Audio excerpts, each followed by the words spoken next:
मिले तो जय श्री राम से, कई बच्चे तो मुझे ऐसे वो ऐसे मेरा नाम नहीं आता है लेकिन उनको जय श्री राम ऐसे ही पुकार के मुझे बुलाते हैं। मंदिर बनने जो जा रहा है आज सुबह में, तो मेरे को हर्ष का 5 बजे उठ गया मैं, और एकदम हर्ष का आज बहुत अच्छा दिन है ऐसा मुझे लग रहा था। और यहाँ से फिर मैं क्यों चलो परिषद के कार्यालय पर जाऊँ कुछ, और यहाँ के एसएमबी का फोन है कि भाई आप कार सेवक थे तो आप इधर आइए। मैं क्यों मेरा कुछ क्या काम है, आज तो मेरी खुशी है, मैं घर पे ही रहूँगा। मैंने नहीं कि आप आइए, आप कार सेवक थे इसी से, आप तो इसी हिसाब से मैं परिषद के कार्यालय पर पहुँच गया। भावना की तो कोई कल्पना भी नहीं कर सकते हैं, कारण वो श्रद्धा का विषय है। और मैं तो हर दिन कोई भी मुझे मिले तो जय श्री राम से, कई बच्चे तो मुझे ऐसे मेरा नाम नहीं आता है लेकिन उनको जय श्री राम ऐसे ही पुकार के मुझे बुलाते हैं। संघर्ष भी कोई पराकाष्ठा नहीं ऐसा बताऊं मैं आपको। लगभग हम सतना से पैदल चल के गए थे, तो पूरा लगभग 400-450 किलोमीटर पैदल चल के गए थे, और एक सप्ताह पूरा चले हम, और रात दिन नहीं, रोज सरेरास 65 से 70 किलोमीटर चलते थे ऐसे संघर्ष में।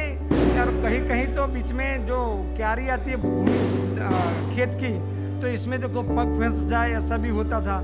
तो इसमें कभी चंपल में नहीं निकले तो दूसरे भाई बोले भी और अभी राम के लिए तो निकले, तो ऐसा क्या सोचने की जरूरत नहीं, भगवान तो सब अच्छा कर देंगे, अपनी श्रद्धा है तो श्रद्धा का पूरा ऐसी बात है। मंदिर जो बन रहा है इसमें अभी बहुत खुशी, तो खुशी की कोई पराकाष्ठा नहीं है इसमें। और मैंने बोला ना सुबह में मुझे हर्ष का आंसू आ गया, और भी मैं सुन रहा था जब प्रवचन संतों महंतों का, जो मैंने खुद मेरी आँख से जो 2 कोठारी बंधु थे, मेरी नज़र समक्ष ही गोली लगी थी इसको, और मैं बगल में गोली जो लगी इसको मैं एक सिर पर बिठा के फिर मैं आगे ले गया था इसको।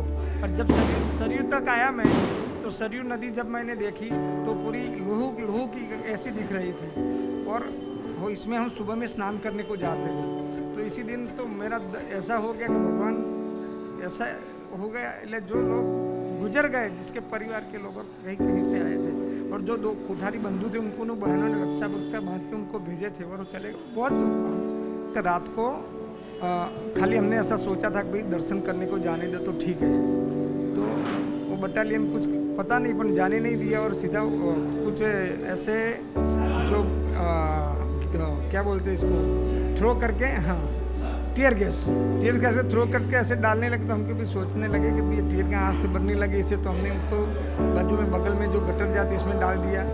पर इसको क्या दिमाग में आया तो सीधा बस फायरिंग की शुरू किया। फायरिंग किया तो भी ऐसे पसी, मैंने भी भाई ऐसे खाली मरने का फायरिंग ऐसे कोई मतलब नहीं, पर जब गोली लगाई तो मेरे कोठारी बंधु जो थे दोनों भाई को लगी, और एक दूसरा भाई था इसको पैर में लगी, तो इसको मैं उठा के ले गया कार्यालय में। पहली कार सेवा की मुलायम सिंह सरकार थी इसी वक्त, जब मुलायम सिंह भी ऐसे बोलते थे कि एक परिंदा भी नहीं फिर सकता है। पर वो जो कार सेवा वो साधु संतों जो सब लोग थे, वो साधु संतों के हिसाब से ही हुई, ऐसे में बोलूँ तो कोई गलत बात नहीं है। आज हमको इतनी खुशी है, और पूरे देश भर के हिंदुओं को खुशी है, क्योंकि उस टाइम पे जो कार सेवा 3 बार हुई थी, कार सेवा 3 बार हुई थी। उसमें जो कार सेवा जो पहली कार सेवा जो मुलायम सिंह की सरकार थी, उस टाइम पे जो कार सेवा हुई थी उसमें बहुत सारे लोग कार सेवक मारे गए थे। तो उनके परिवार को हमको याद करना चाहिए, और उनके प्राण न्योछावर की वजह से, और बहुत सारे कार सेवकों की मेहनत, और पूरे संघ परिवार, मैं तो कहता हूँ संघ परिवार के कार्यकर्ताओं ने काफ़ी इसमें दिलचस्पी दिखाई थी। और उस टाइम पे हमको अडवाणी जी का रथ यात्रा भी याद करना चाहिए, क्योंकि उसमें पूरे भारतीय जनता पार्टी के जो कार्यकर्ता थे और नेता थे, उन्होंने इसमें कार्यक्रम में हिस्सा लिया था। और ख़ास करके जो साधु संत है, ये नेतृत्व जो है विश्व हिंदू परिषद ने नेतृत्व जो दिया था वो साधु संतों को दिया था, और उसमें वो नेतृत्व करने वाले जो थे वो हमको अशोक जी सिंघल को याद करना चाहिए, आदरणीय आचार्य गिरिराज किशोर को हमें याद करना चाहिए। ऐसे बहुत सारे महानुभाव हैं, उनको याद करना चाहिए।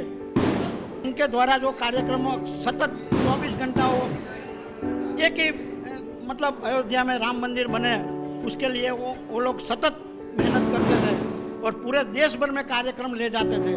तो इस तरह से हमको उनका आज भी याद। आज हम ऋतुंबरा की सभा को याद करेंगे तो मैं एक किस्सा बताता हूँ। वो किस्से में वो रात को बापू नगर में उनकी सभा थी और वो उनकी सभा में उनका भाषण में देते देते उनके मुंह में से लहू निकल गया था। मतलब इतनी मेहनत पूरा दिन भर और रात भर करती रहती थी। और ऋतुंबरा जी को हमें याद करना चाहिए। ऐसे बहुत सारे साधु संत हैं, उनको याद करना चाहिए।